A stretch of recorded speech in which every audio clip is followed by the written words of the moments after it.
नमस्कार दोस्तों, स्वागत है आपका यूट्यूब चैनल एबी टेक में। दोस्तों आज है 16 जुलाई 2020 और जान लेते हैं आज की महत्वपूर्ण खबरें जो आज के प्रमुख समाचार पत्रों पर छाई हुई हैं और आप लोगों के लिए बहुत ही इंपॉर्टेंट है।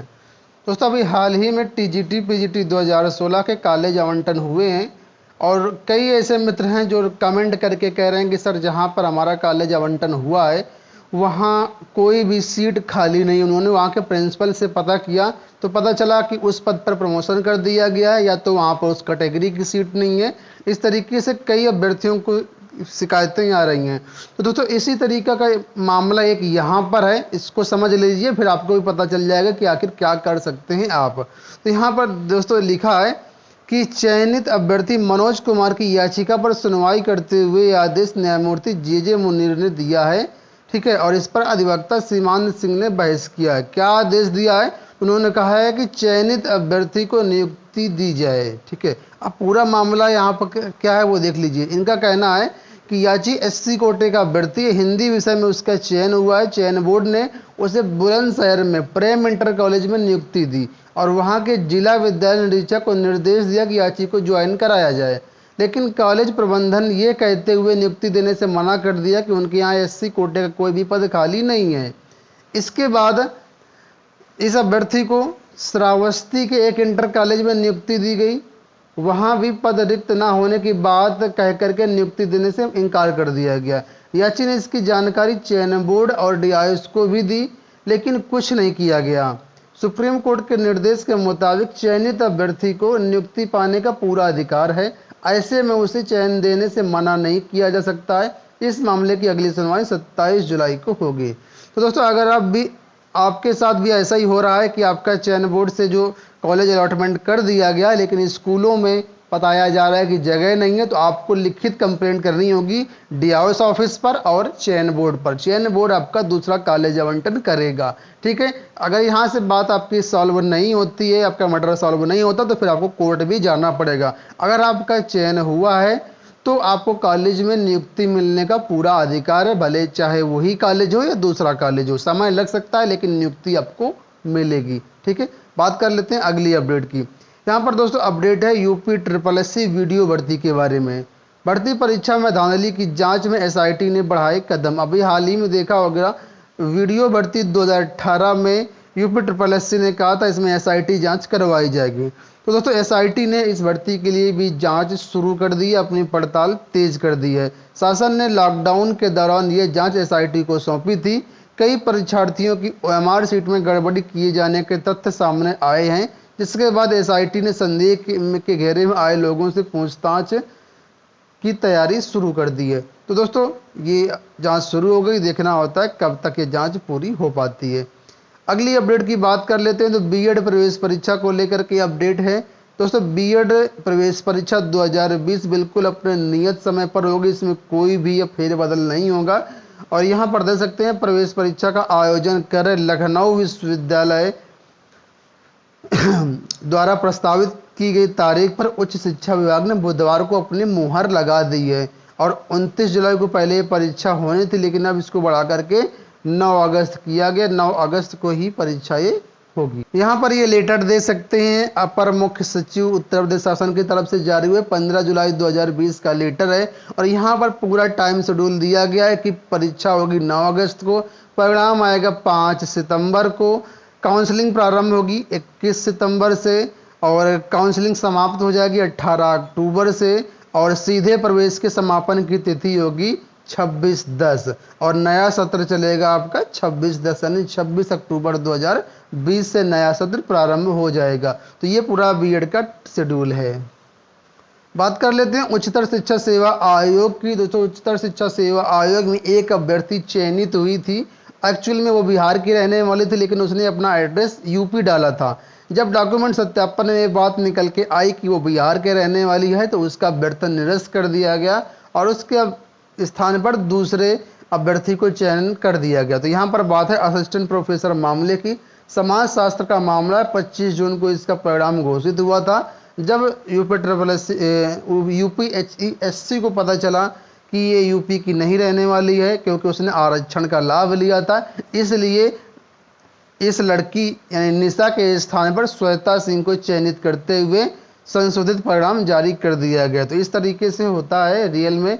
अगर आप अदर स्टेट के हैं तो आपको आरक्षण का लाभ नहीं मिलेगा, लेकिन इसने आरक्षण का लाभ लिया था, इस वजह से इसका वेतन निरस्त कर दिया गया और इसके स्थान पर दूसरे को चयनित कर दिया गया।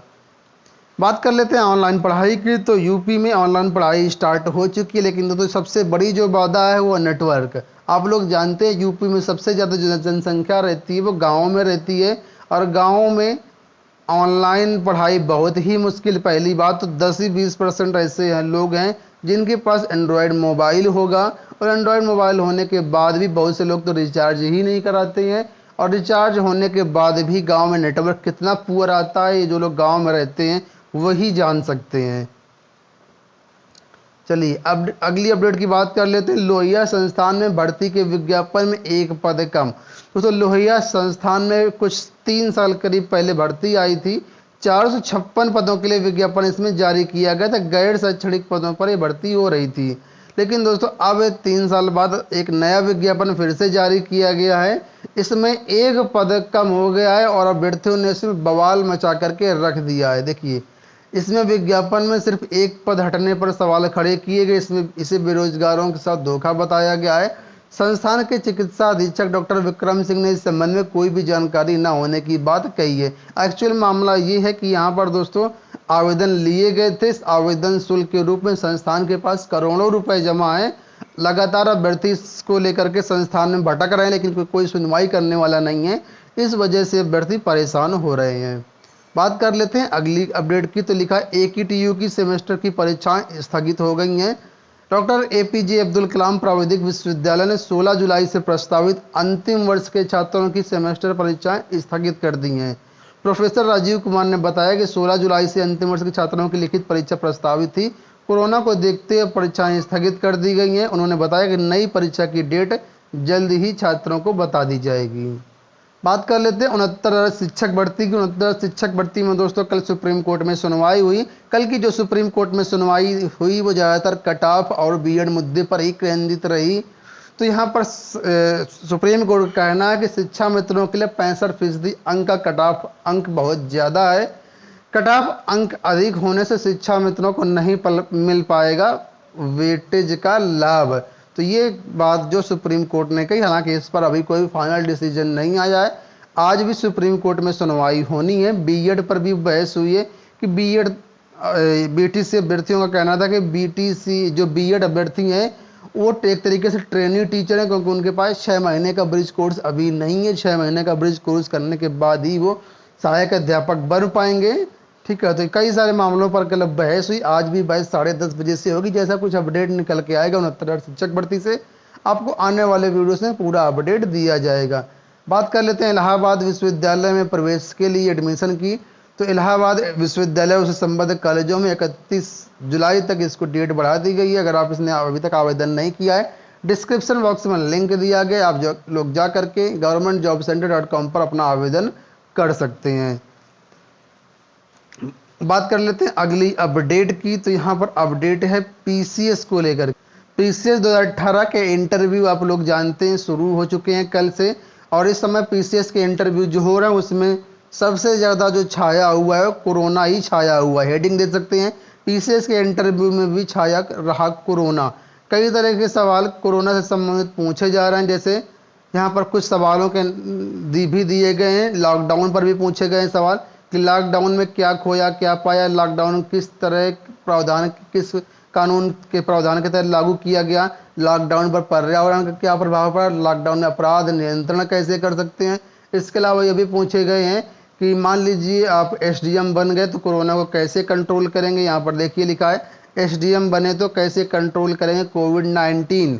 पीसीएस इंटरव्यू में कोरोना से छाए बहुत सारे सवाल, और इसके अलावा यह भी सवाल पूछे गए कि सीबीएसई की परीक्षा में छात्रों को 100% अंक कैसे मिल गए। अभी कुछ दिन पहले सीबीएसई बोर्ड 12th का रिजल्ट आया था, उसमें छात्रों को 100% अंक दिए गए, तो किस तरीके से मिल गए।